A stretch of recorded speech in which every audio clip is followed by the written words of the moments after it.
Hey guys, welcome to this video lecture series on the subject of polymer science and technology. I'm Harsh Panchal, Assistant Professor in Chemical Engineering Department of LJ Institute of Engineering and Technology. In a previous video of the chapter Basic Concepts of Polymer Science, we have understand different average molecular weights. And we have taken one example of different vegetables inside the bucket.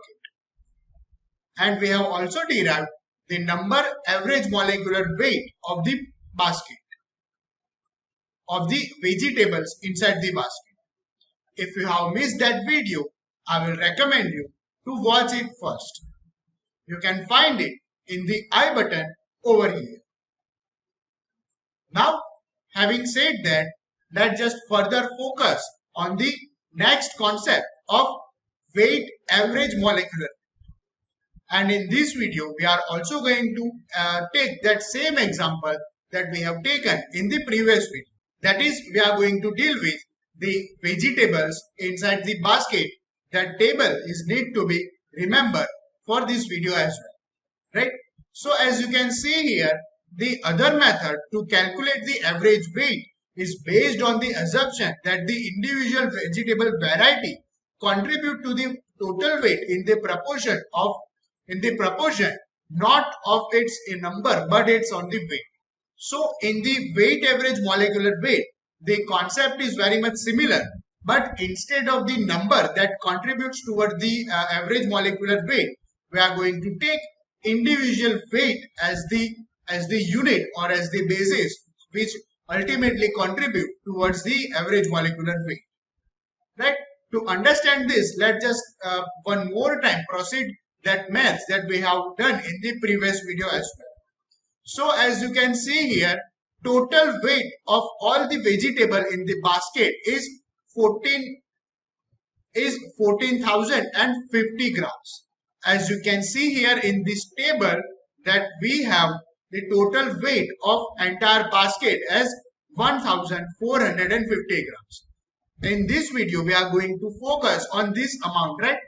In a previous video, which was on the average number of the molecular weight, we have focused on this 15, right? Which represent total number of vegetables. But now in this video, we are going to focus on the total weight of the entire basket. So having said that, let's just further understand the weight average concept first. So the total weight of the basket is 1450 grams. Now we are going to do the exercise for onion first, and then later we will understand the same thing for the different vegetables. So as you can see here, the weight of onion present in the basket is 20 grams. As we have two units of onion and individual unit has the weight of 10 grams. So if we multiply, we will have the weight of all the onion as 20 grams. Now therefore, if we take the weight fraction of only onion, then we will have 20 divided by 1450 grams. So this is the weight fraction of onion. Similarly, we can have weight fraction of all the vegetables, right? So similarly, weight fraction of brinjals, cabbages and cauliflower will be 80 divided by 1450. Then for the cabbages, we will have 600 divided by 1450. And for the cauliflower, we will have 750 divided by 1450 grams. So these are the individual weight fraction of every vegetables. Now next, if we look at the contribution made by the onion towards the average molecular weight in the vegetable which are present in the basket, then it will lead us to the weight fraction of the onion into average weight of the onion. So the weight fraction of the onion is 20 divided by 1450 grams into the average weight of each onion is 10 grams. So we will have 20 divided by 1450 into 10 grams, which will lead us to the 0.14 gram of the onions. So this is the contribution which is being made by the onion towards the average molecular weight or the average weight of the entire basket. Now, if we do same exercise for all the other vegetables, that are your brinjals, cabbage and cauliflower, we will have different units. So as you can see here, corresponding contribution by brinjal is 80 gram divided by 1450 gram, which is your total weight, and 80 gram is the total weight of only brinjals, multiplied by 20 grams, which is the individual weight of single brinjals, right? Which will lead us to 1.10 gram of the weight. Then if we do the same mathematics on the cabbages, then we will have 600 divided by 1450 gram, which is being multiplied by 100 gram, which is the individual weight of the cabbages. And that will lead us to 41.38 grams of the brinjals. Then if we do same mathematics for the cauliflower, then it will lead us to 750 grams divided by 1450 grams, which is being multiplied by 250 grams of individual weight of the cauliflower. And this leads us to the 129.31 grams of the cauliflower, which ultimately contributes to the average weight of the entire basket. So, if we sum up all the contribution made by each of the individual vegetable, then we will get the average weight of the entire basket based on the weight average concept. So, if we sum all these four entities, that is your 0.14 that we have obtained in the previous slide, that is contribution made by onion towards the average molecular or the average weight of the basket. Then we have 1.14 which represent brinjals. Then we have 41.38 which represent cauliflower, which represent cabbage, and lastly we have 129.38 grams of cauliflower. So summation of all these three will lead us to 171.93 grams, which is the average weight of entire basket based on the concept of the average weight, right? So these are the two concepts which are being used to describe the average molecular weight of the polymer. We have understand first number average concept, and in the second stage we have understand weight average concept, right? Now let's see how do we can implement this concept in the polymer structure, and let's just generalize our concept of the average molecular weight in the polymer stage. So in a computing molecular weight of any single polymer, we can get either the number average molecular weight that is being represented by the Mn, or the weight average molecular weight which is being represented by Mw. So let's just assume that there is n number of the molecules inside the polymer, right? So there are n number of the monomer unit which comprise together to build this polymer unit. And this polymer sample has n1 number of them have the molecular weight of M1. Then n2 number of monomer have n2 molecular weight, and similarly Ni number of the monomer has the molecular weight of Mi, right? So we very well know that one polymer has been made up of different several monomeric units, which is being known as the heteropolymer or the copolymer. So let's just take example in which our polymer is being made up of two different monomers. The N1 number of monomers represent one type of the monomer, and N2 monomer represent the second type of the monomer. Both of the monomer has the molecular weight as the M1 and M2 respectively. So as you can see here in this image, we have also represented the same concept. As you can see here, this is the polymer sample, right? In which we have n number of the monomeric unit. Among them, N1 is the one type of the monomer which has molecular weight of capital M. Then this is the M2 which represent one more type of the monomer which has number of N2 and its molecular weight is capital M. Similarly, we have here Ni type of the monomeric unit which has molecular weight of capital Mi. Now let's just suppose we have to find average molecular weight of this polymer sample. Then we can do two exercises as we have understood previously. We can do number average concept, and also we can implement weight average concept. So let's just first implement number average concept here.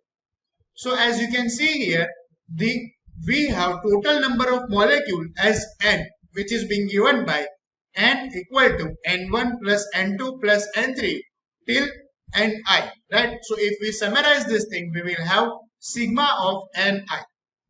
Then the number of molecular in a segment 1, right? This thing you can compare as the onion. Segment 1 is your onion in the previous example.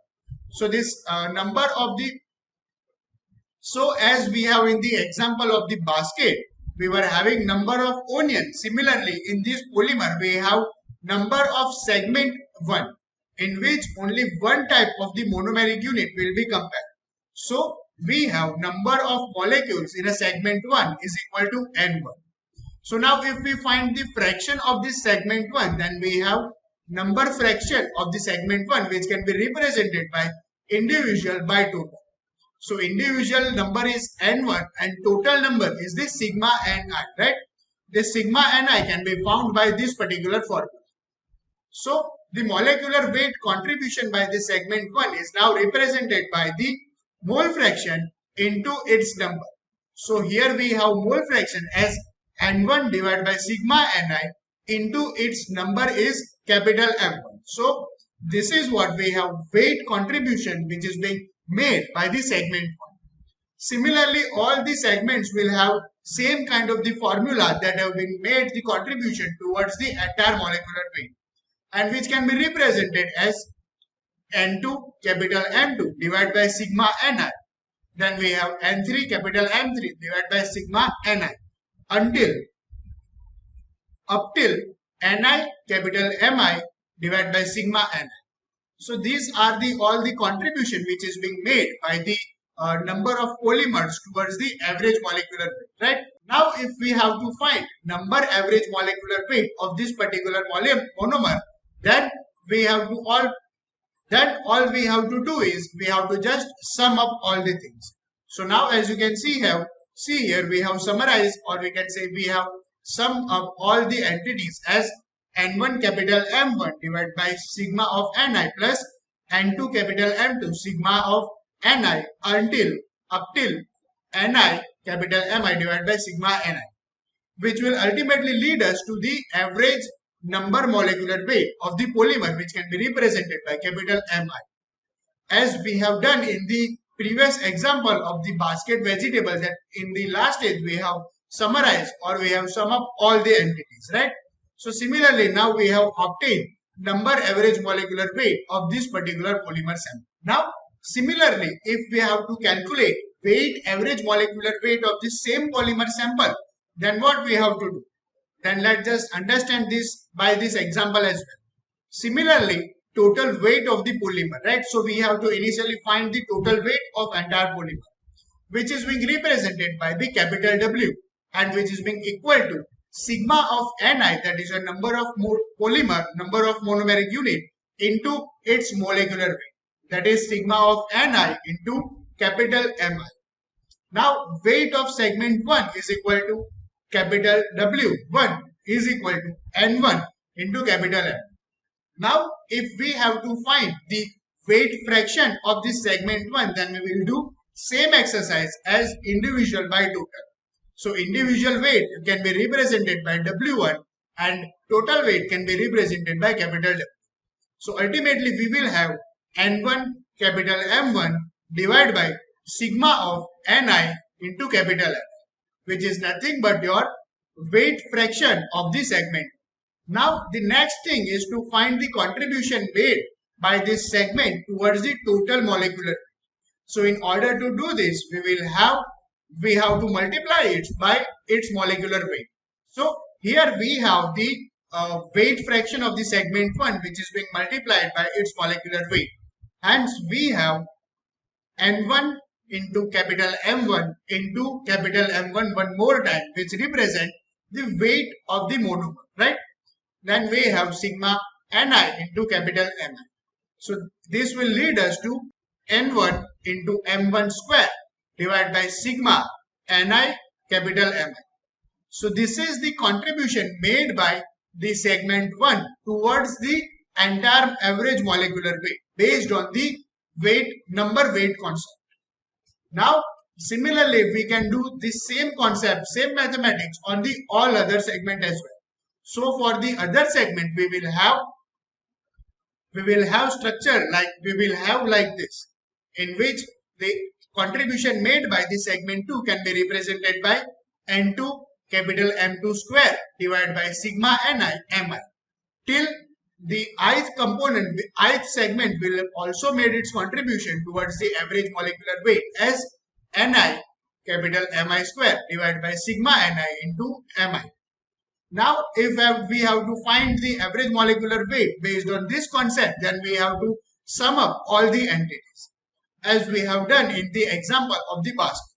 So as you can see here, I have summed up all the entities as N1 capital M1 square, which is being divided by the sigma of N1 M1. And we have summarized and we have summed up all the things and we have written as sigma of Ni capital Mi square divided by sigma of Ni capital Mi, which is being equal to Mw, which is your nothing but weight average molecular. So this conclude both the concept of number average molecular weight and weight average molecular weight, right? For all the synthetic monomers, for all the synthetic polymers, weight average molecular weight will always be greater than number average molecular weight. This thing you have to remember always, as this question can also be asked in 1 marks or even different competitive exams as well. If both the molecular weights, that is your number average and weight average, are being equal, then the polymer may be considered as the perfectly homogeneous polymer, right? So this ultimately conclude all the concept in the average molecular weight based on number average concept and the weight average concept. Now in the next video, we will understand sedimentation average molecular weight and viscosity average molecular weight. Till then, keep watching, keep learning. Thank you.